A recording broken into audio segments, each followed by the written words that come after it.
Ahoj všichni, vítejte u mě na kanále. Dnes se ponoříme do příběhu postavy, kterou zná úplně každý hráč Kingdom Come Deliverance. A to do příběhu pana Jana Ptáčka z Pirkštejna. Ale ještě dříve, než se ponoříme do zkoumání příběhu tohoto dobrodruha a veselého společníka, zanechte tady prosím vás like a odběr. Moc tím pomůžete růstu mého kanálu a mě tím uděláte radost. A nyní pojďme na to.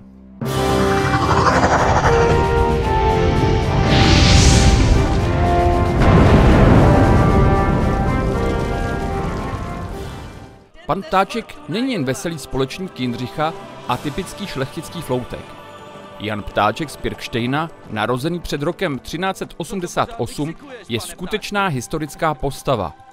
A jak už to tak bývá, jeho skutečný příběh je mnohem drsnější, politicky složitější a v jistém smyslu i tragičtější než ten herní.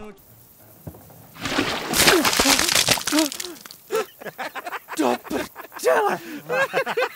Kurva! Vy zasraný sráči! Víte, kdo já kurva jsem?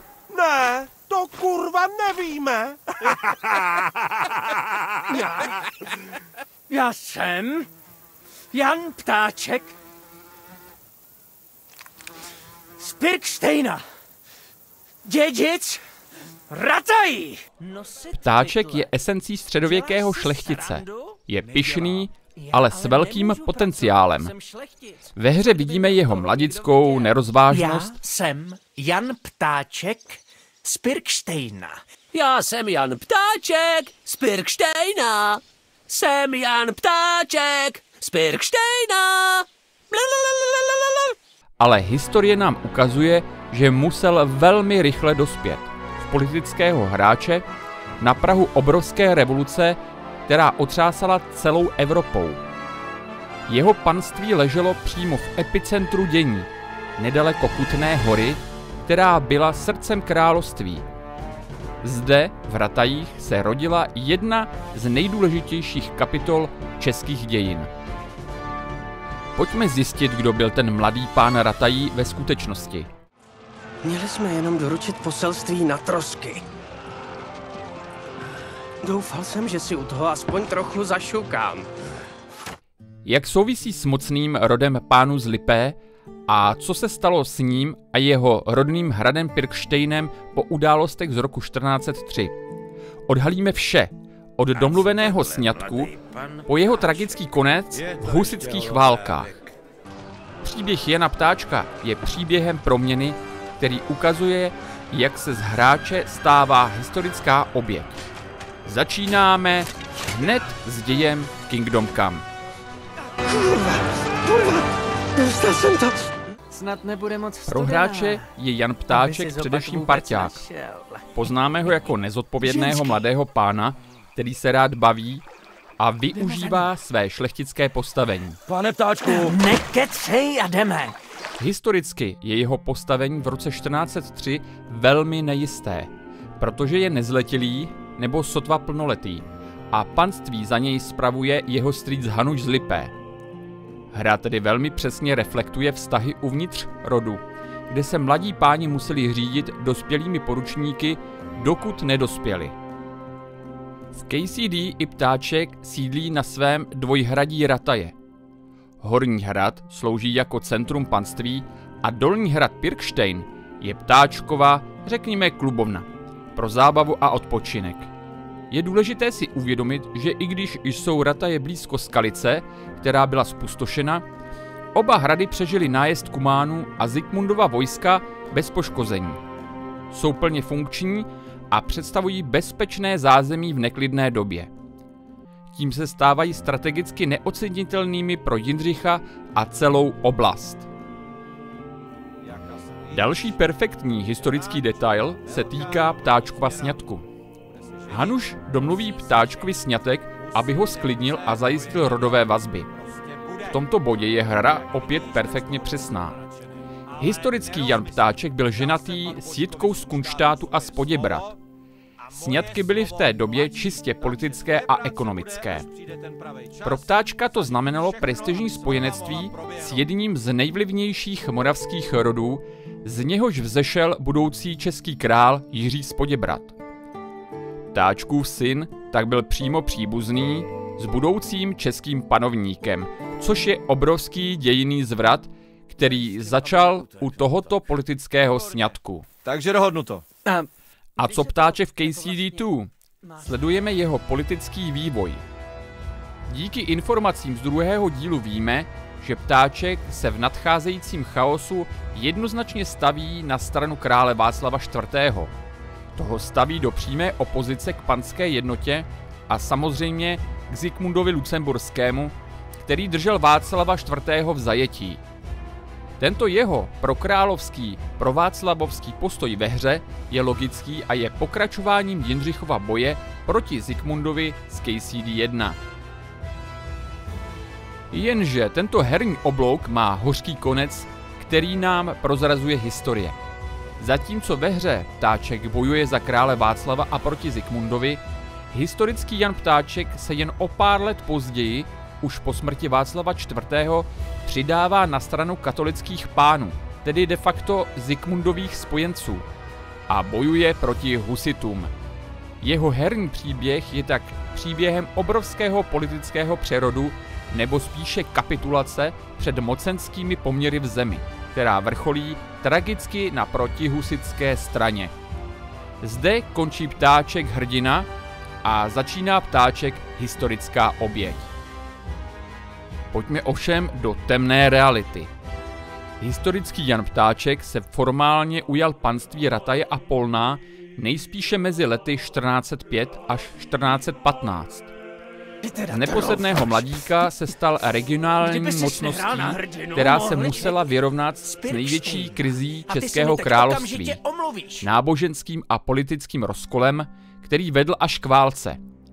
Jeho rozhodnutí v této době měla vliv na celou střední Evropu. Když v roce 1419 propukly husitské války, byla pozice středočeského šlechtice Jana Ptáčka extrémně obtížná. Rataje ležely strategicky blízko radikálních husitských center. Navzdory jeho dřívějším prokrálovským postojům musel volit stranu a jeho volba padla na katolické pány a krále Zikmunda. Písemné prameny naznačují, že byl do boje tlačen především svými mocnými sousedy, jako byl Petr II. Konopišťský ze Šternberka, a válka ho semlala velmi rychle. Jeho historicky doložená účast je bitva u Živohoště v roce 1419. Jedné z prvních větších srážek z husity. Zde Ptáček bojuje proti sílící moci reformátorů, ale stává se tak jednou z prvních významných obětí konfliktu. Pravděpodobně krátce po této bitvě ještě ten samý rok Jan Ptáček umírá. Důvodem mohlo být zranění nebo dobová nemoc. Byl pohřben v rodinné kryptě v kostele svatého Matouše v Ratajích. Takto tragicky a nečekaně končí příběh postavy, kterou známe a máme rádi z Kingdom Come Deliverance. A zde se dostáváme k zásadní spekulaci pro komunitu okolo Kingdom Come. Mnoho hráčů by si přálo Kingdom Come 3 zasazené přímo do husitských válek a boje Jindřicha po boku legendárního Jana Žižky.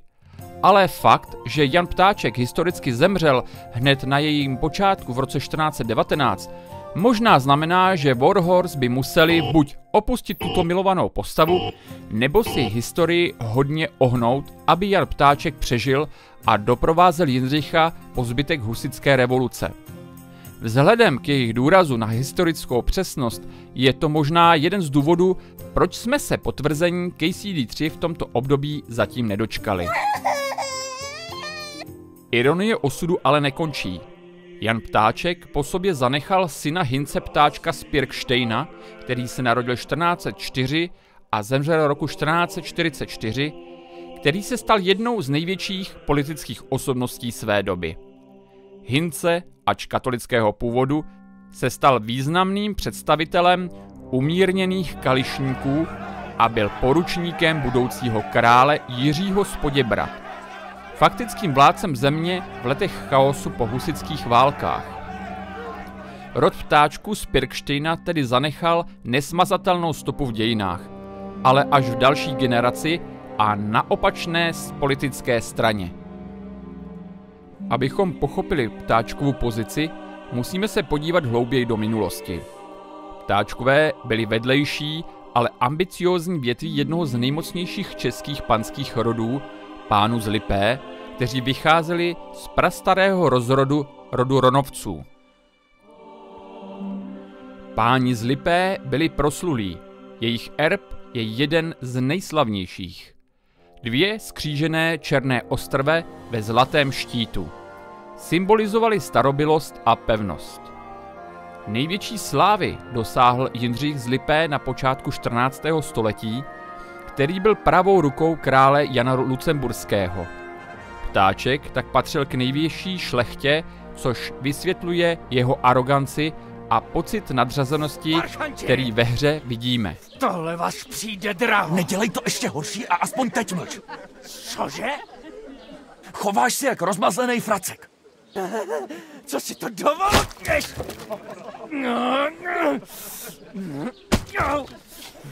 Kdybys chvíli mlčel a makal, mohli jsme vydělat a být na cestě na hrad, ale ne, to pán nemůže. Ty si teda troufáš.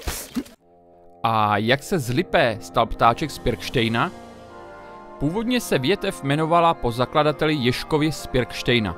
Teprve Jan Ježek Ptáček z Pirkštejna, otec našeho Ptáčka z KCD, udělal klíčový krok.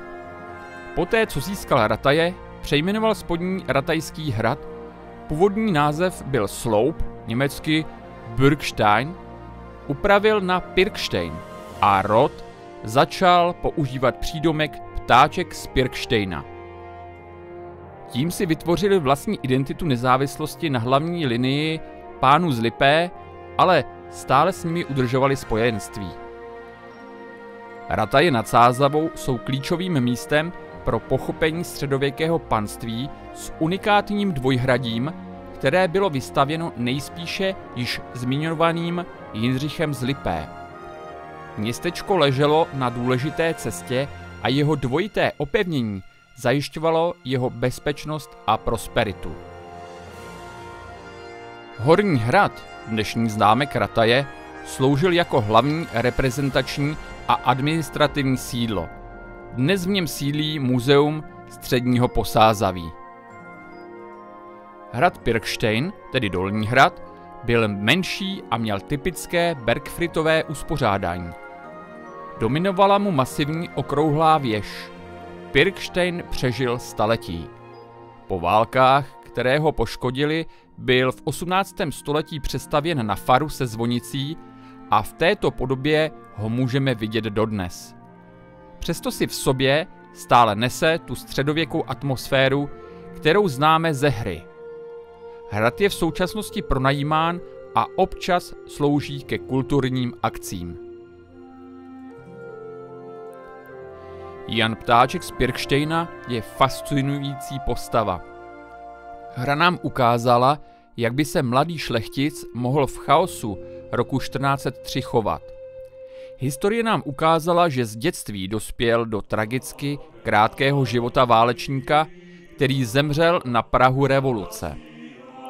Jeho příběh a příběh jeho hradů je důkazem, že i postavy v pozadí mají svou silnou historii, která je často temnější a dramatičtější než fikce.